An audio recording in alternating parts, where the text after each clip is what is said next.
तर आज होणार आहे नानोरा आणि तुम्ही सगळे लोग मला म्हणाले कि एक ब्लॉग मराठी मध्ये पाहिजे, तो लो अभी आज का ब्लॉग हमारा मराठी में होने वाला है। लेकिन मैं पहले ही बता दूं कि मेरे मराठी ने सुसाइड कर लिया है, जिसके हात पैर अभी टूटे हुए हैं। तर लग्नाच्या घरी आम्ही सकाळी 5 वाजता झोपून 10 वाजता उठलो आहोत आणि जेव्हापर्यंत आम्ही फ्रेश होत होतो तेव्हापर्यंत आम्हाला नाश्ता पण भेटून गेला। तर नाश्तामध्ये आहे मस्त गरमागरम इडली आणि हो ये आहे माझी क्यूट सी लहानची सिस्टर। जिंदगी में बहनों की कमी नहीं है मुझे। आणि जेव्हा मी चाय पित होते तेव्हा मला भेटून गेली ये मस्त से चॉकलेट आणि इतकी बढियासी चॉकलेट खाऊन मी चालू झाले चपड चपड करायला। त्यानंतर मी बसून विचार करायला लागले की माझी मराठी इतकी घाण का बरं आहे। अरे सोडा, आता आपल्याला नानोराची तयारी करायची आहे। नानोराचा मतलब तर मला माहिती नाही, पण यांना बघून मला मस्त मजा आली आणि आमचे ताई भाऊजी एक दुसऱ्यांना हळद लावायला लागले। तुम्ही एकदा ये उखाणे तर ऐका। मटणाच्या भाजीत केलं पोळीचा काला, प्रियंकाचं नाव घेतो झुकेंगा नाही झाला।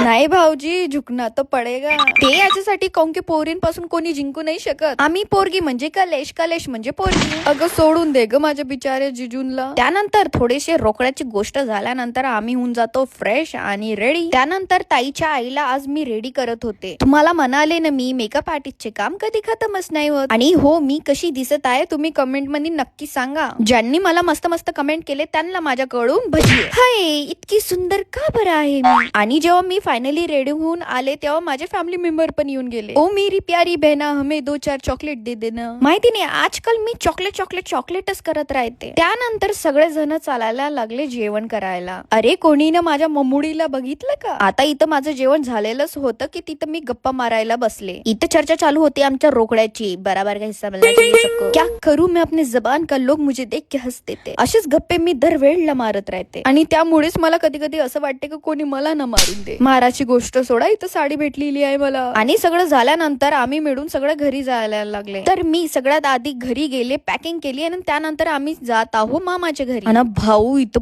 पोचता मला रात्रीचे 12:30 वाजले। तर मी चालली आता पेटपूजा करायला ना। तुम्हाला भेटते आता नेक्स्ट ब्लॉग मध्ये। आणि आजचा माझा मराठी ब्लॉग तुम्हाला कसा वाटला मला कमेंट करून नक्की सांगा।